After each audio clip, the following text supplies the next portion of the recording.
morning, Nick. Good to see you. Good morning. Well, it's a pleasure to have you on the show. The weird thing about this is I know it's January the 29th, but poor old Peter Cardwell, he's on his sickbed, so I'm standing in for him this weekend. He will be back next week, so I won't be here on the 29th. And I thought we should mark the occasion and get some views, not least yours. Let me ask you directly. Has Brexit been a mistake or a success? Well, I think you know what my answer is going to be, and that is that we can't tell whether it would have been a success or a failure because we didn't actually leave the European Union.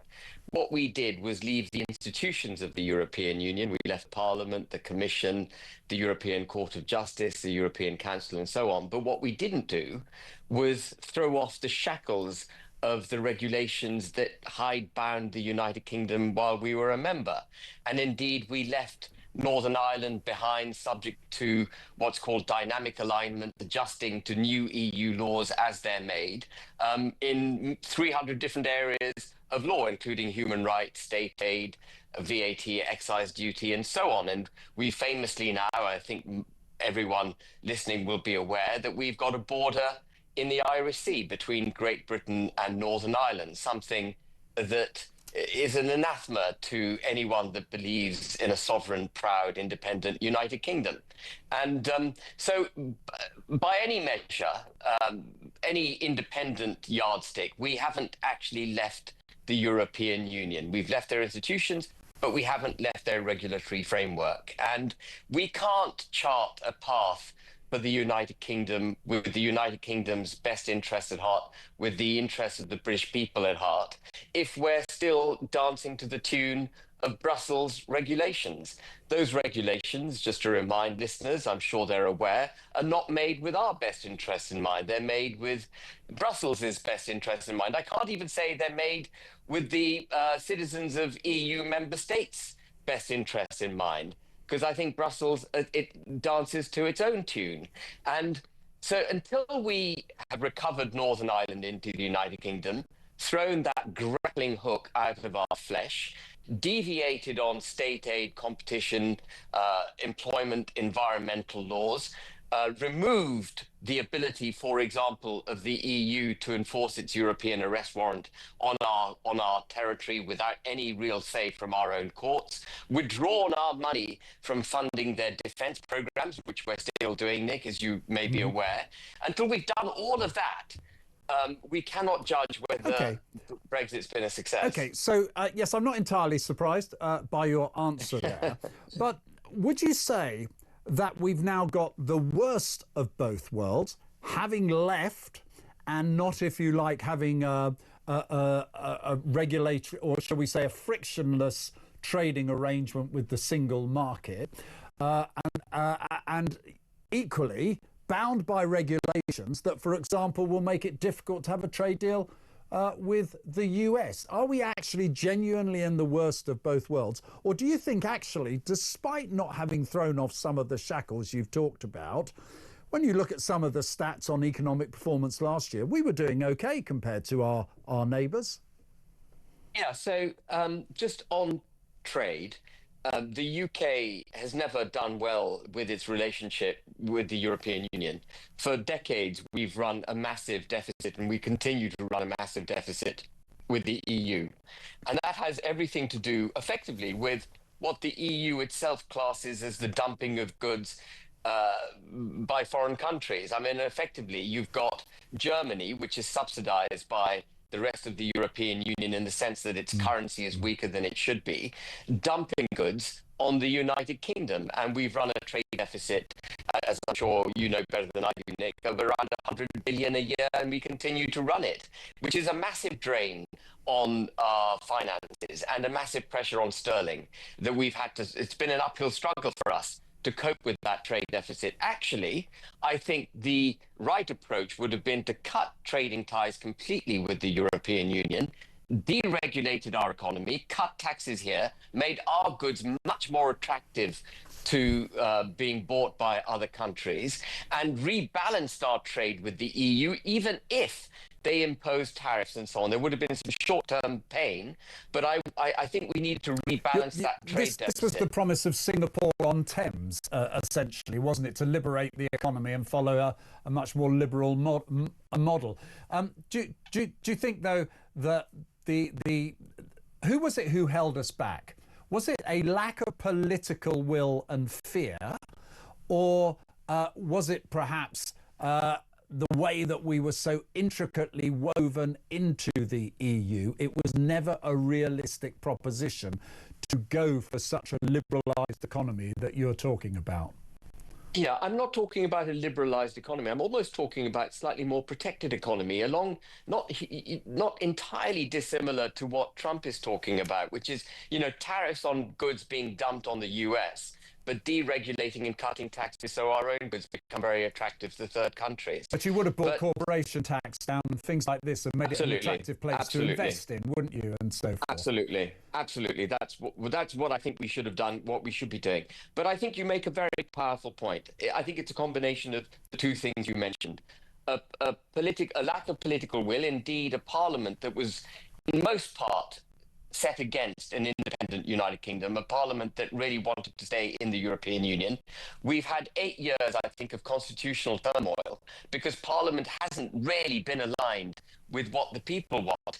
And we saw that in the general election in 2024, where the turnout was very low, 59.5% turnout versus the 67.5% that Boris Johnson turned out in 2019.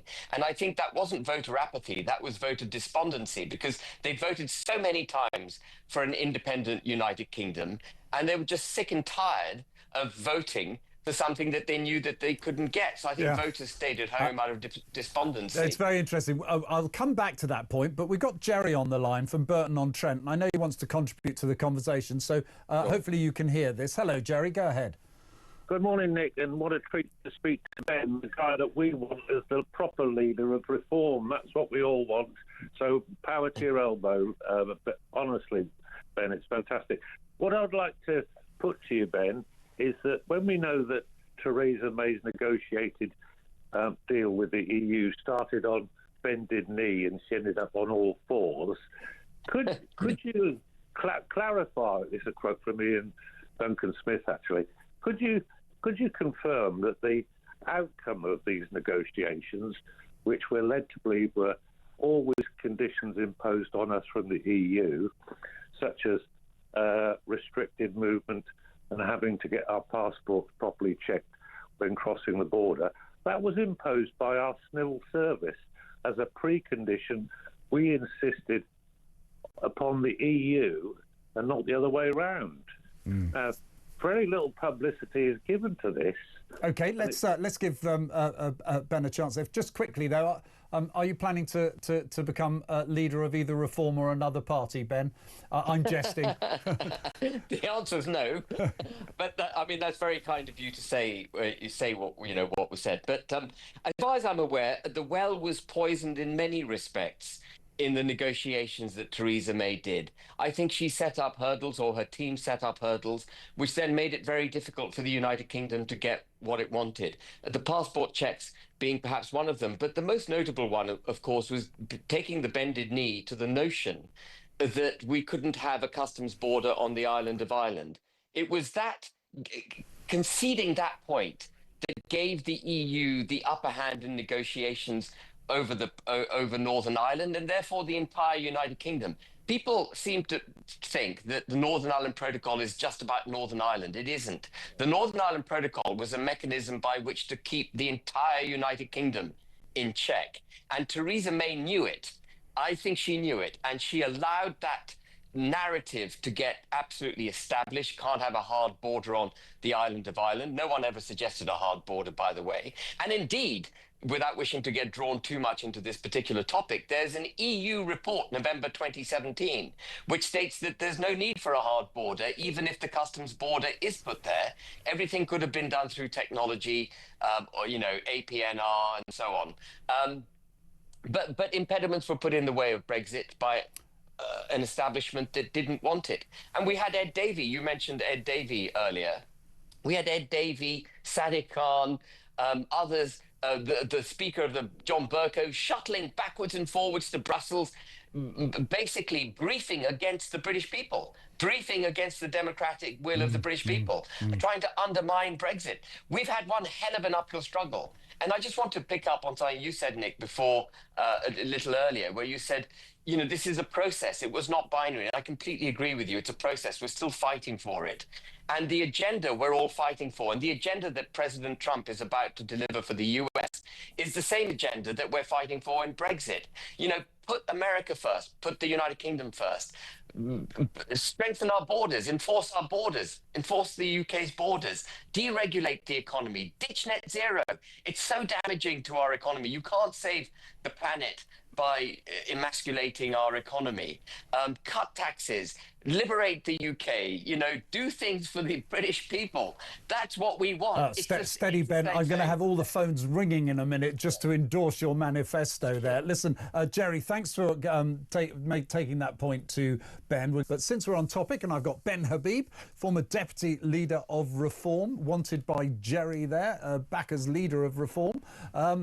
Ring in, ask him some questions if you wish. 0344 499 1000. He's with me for a few more minutes.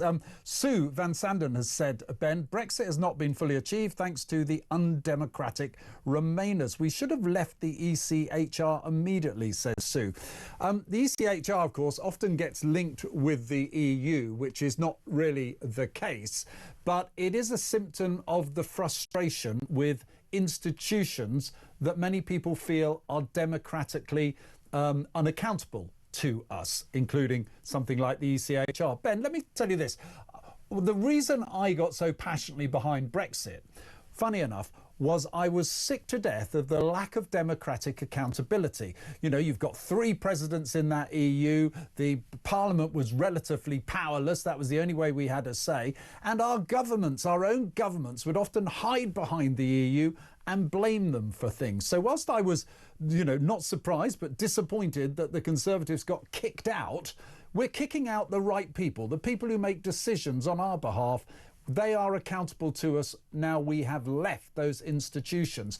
Not much is made of the improved democratic accountability. Shouldn't we be sort of singing more about that?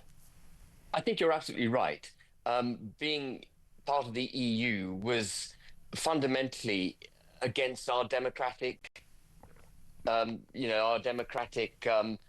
imperative. But we're not free yet, Nick. You know, there's so many international institutions and international treaties which bind the United Kingdom that prevent us from being able to chart a genuinely democratic path. So the ECHR is a great example where we don't have control of our own human rights laws. But you take the Chagos Islands, you know, for example, the justification for handing the Chagos Islands back to, handing them over to Mauritius. The word back is completely wrong because it never belonged to Mauritius. And paying them for the privilege. And paying them for the privilege. That all was brought about by a UN ruling, a United Nations ruling, which frankly, we didn't have to take any notice of. But it's an international institution, and we take the knee to these internationals. So often we hear it being said that we can't do X, Y, and Z because of international law. There's no such thing as international law. We're bound by certain treaties, and we're part of certain organizations. And ultimately, we are accountable to the British people. And what we, the elected officials, are, at least I'm not elected at the moment, but, you know, what, as you rightly say, should happen is that when the elected officials don't represent the British people's best interests and they fail them, they should be removed from office. And there should be no hiding behind international law, international institutions, to the extent that there is an impediment to our own ability to do that which we need to do for our country through international commitments, then we must ditch those international commitments. Finally, we've got Keir Starmer, who's made no secret of his fondness for the EU. He clearly is not making it a policy overtly to rejoin. What is the future of Brexit under the current Labour government, do you think? But the future of Brexit is inextricably linked to whether or not we continue to follow the liberal global socialist order, or we break, as I think the British people desperately want, for a democratic, sovereign, small c conservative order. And we've got to ditch that former thing, that sort of morass of international treaties, laws, and institutions that I've been referring to. And I think we've got the best opportunity now with Trump as president, because he is ditching the liberal global order. He's turning his back on it and saying America has to come first.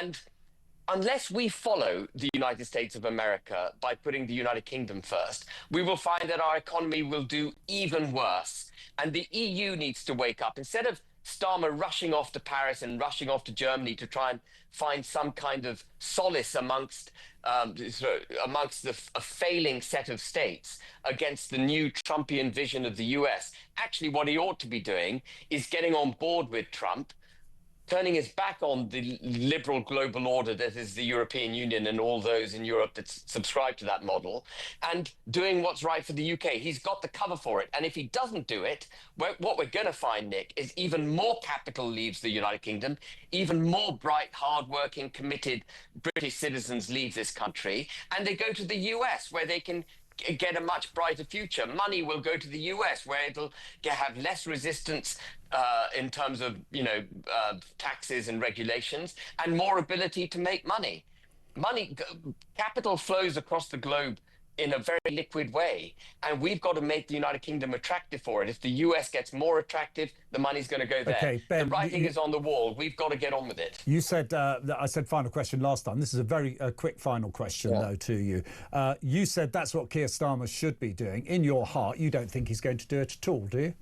No, he doesn't. He's completely a Europhile. He was caught when he thought he was off air in September 2023 in Montreal. He thought he wasn't on camera. And he said, if I were ever to become prime minister, I will align us so closely with the European Union that you won't even be able to tell that we're not a member. I mean, that's what he said just a year and a quarter ago. He's a Europhile through and through. And time will probably see how that bears out. Ben, keep talking to us. Keep up the good work. Always, as ever, quite a refresher course when Ben comes on.